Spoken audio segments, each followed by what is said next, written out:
There's crowds on the sidewalks in front of my house, and people are just devastated John, watching this building I just burn. have to point out, it's such an icon of the country and of Western civilization, and there's. John, just stick with us here. I'm taken by the spire, which we have just seen. John, just pause for one moment, if you will. The spire of the Notre Dame Cathedral.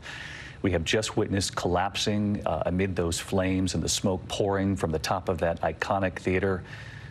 That is that will take your breath away, looking at that. Again, this 12th century cathedral, as we all know, famously, the Seine right beneath it.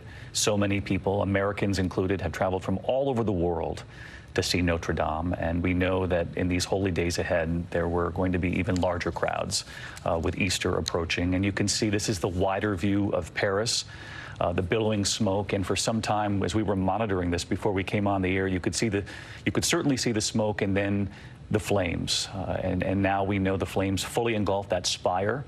The spire has now come down to the top of the cathedral. There was hope early on that firefighting crews could get to that cathedral with enough time to save much of that, quite frankly, stunning architecture, the stained glass, but that spire right there, that will be the image, certainly bringing horror to the people who live there in France and who can appreciate that monument. But for those of us watching from all over the world, given the history and the beauty of the Notre Dame Cathedral. John Dickus, my apologies for interrupting you. We were just watching that image come in now, and I'm sure if you can't see it from your vantage point, you certainly can see it in the coverage there in France. The fact that the spire is now tumbled and that cathedral is, much of it, fully engulfed in flames.